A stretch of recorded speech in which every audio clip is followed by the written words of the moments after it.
Sir ನಾಳೆ ರಾಜ್ಯದ budget ಇದೆ ಸರ್. ಏನ್ ನಿರೀಕ್ಷೆ ಮಾಡ್ತೀರಿ? ಏನು ನಿರೀಕ್ಷೆ ಮಾಡ್ತೀರಿ ಬಜೆಟಿನ ಮೇಲೆ? ಕಳೆದ 2 ವರ್ಷದಿಂದ ಏನು ಮಾಡಿದ್ದಾರೆ? ಏನು ಸಾಕ್ಷಿ ಕೋಟೆಗಳು ನಿಲ್ತಾವೆ ಅಲ್ಲ ಚನ್ನಪಟ್ಟಣದಲ್ಲಿ? ಇಲ್ಲಿ ಕಳೆದ 4 ತಿಂಗಳಿಂದ ಈಗೇನು ಎಲ್ಲೆಲ್ಲಿ ನೋಡಿದ್ರು ಬರೀ ಸಾಕ್ಷಿ ಗುಡ್ಡನೇ ಕಾಣ್ತಾವೆ. ಅಕ್ಕೂರು ನೀರು ತುಂಬ್ತಾರ, ಅಕ್ಕೂರು ಕೆರೆ ಬಂತ ನೀರು, ಏನು ಸಾಕ್ಷಿ ಗುಡ್ಡ ನೋಡ್ತಾ ಇಲ್ವಾ? ಈ ಸರ್ಕಾರದ ಬಗ್ಗೆ ಚರ್ಚೆ ಮಾಡೋದ್ರಲ್ಲಿ ಅರ್ಥವೇ ಇಲ್ಲ. ಈ ಸರ್ಕಾರದಿಂದ ನೀವೇನೂ ನಿರೀಕ್ಷೆ ಮಾಡೋಕ್ಕೂ ಇಲ್ಲ.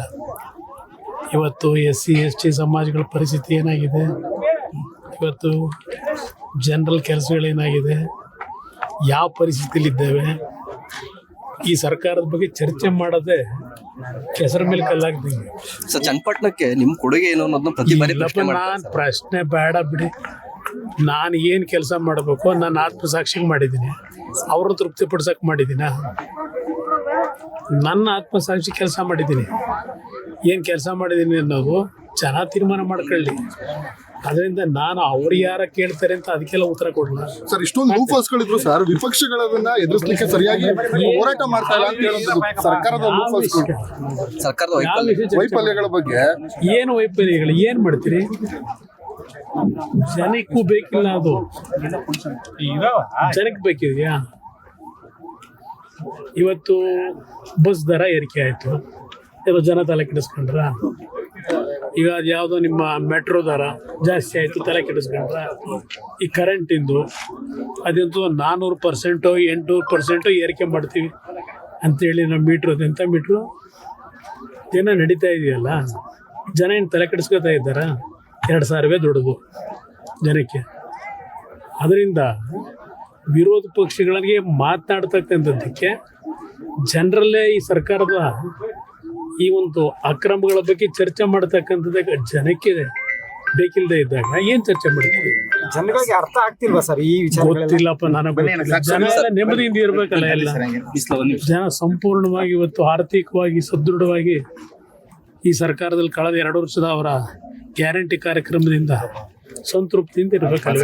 ಸರ್, ಗುತ್ತಿಗೆಯಲ್ಲಿ ಈಗ ಮುಸ್ಲಿಮರಿಗೆ 4% ಮೀಸಲಾತಿ ಕೊಡಬೇಕು ಅಂತ ತೀರ್ಮಾನ ಮಾಡ್ತಾರೆ. ಅದು ನೋಡಿ, ಗುತ್ತಿಗೆ ಮೀಸಲಾತಿ ಯಾವ್ಯಾವ ಜಾತಿಗೆ ಎಷ್ಟೆಷ್ಟು ಕೊಡಬೇಕು ಅನ್ನೋದು ನಾನು ಚರ್ಚೆ ಮಾಡೋಕ್ಕೆ ಹೋಗಲ್ಲ.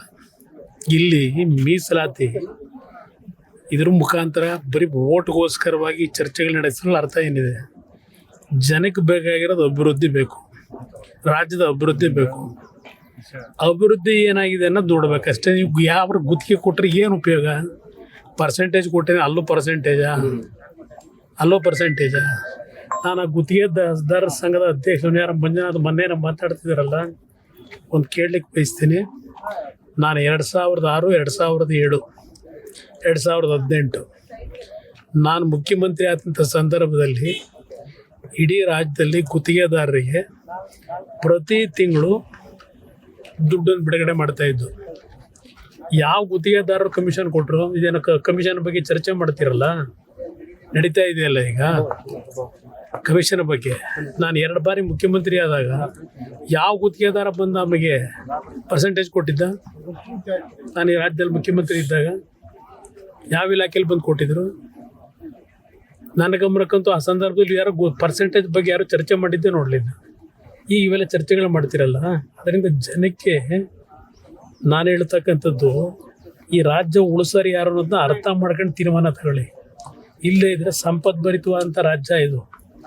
ಈ ರಾಜ್ಯ ಮುಂದಿನ ದಿನದಲ್ಲಿ ಕೊನೆಗೆ ಬಿಹಾರನ ಹಿಂದಾಕಿ ಒಂದು ಕೆಟ್ಟ ಒಂದು ವಾತಾವರಣ ನಿರ್ಮಾಣ ಮಾಡ್ತಕ್ಕಂಥ ಒಂದು ವಾತಾವರಣಕ್ಕೆ ಇವತ್ತೇನು ಹೋಗ್ತಾ ಇದ್ದೀವಿ.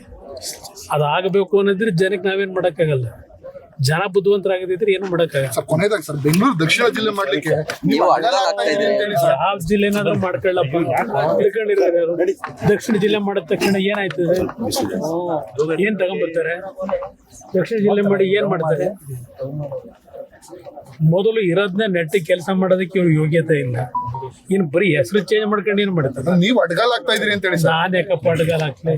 ಲೆಟರ್ ಕೊಟ್ಟಿದ್ದಾರೆ ಅಂತ. ಯಾರಿಗೆ ಲೆಟರ್ ಕೊಟ್ಟಿದ್ದೀನಿ? ಅಲ್ಲಪ್ಪ, ದಕ್ಷಿಣ ಜಿಲ್ಲೆ ಮಾಡೋದಕ್ಕೂ ಸೆಂಟ್ರಲ್ ಗೌರ್ಮೆಂಟ್ಗೆ ಲೆಟರ್ ಕೊಡೋಕ್ಕೂ ಸಂಬಂಧ ಏನು? ದಕ್ಷಿಣ ಜಿಲ್ಲೆ ಮಾಡ್ಕೊಳ್ಳೋದು ಕರ್ನಾಟಕ ರಾಜ್ಯ ಸರ್ಕಾರ ಮಾಡ್ಕೋಬೇಕು. ಕೇಂದ್ರ ಸರ್ಕಾರ ಮಾಡುತ್ತಾ ಜಿಲ್ಲೆನ? ಜಿಲ್ಲೆ ಮಾಡೋದು ರಾಜ್ಯ ಸರ್ಕಾರ. ಈ ರೀತಿಯ ಅವಿವೇಕಿಗಳ ಮಾತುಗಳಿಗೆ ಉತ್ತರ ನಾನು ಕೇಳ್ತಿರಲ್ಲ, ಅರ್ಥ ಇದೆ.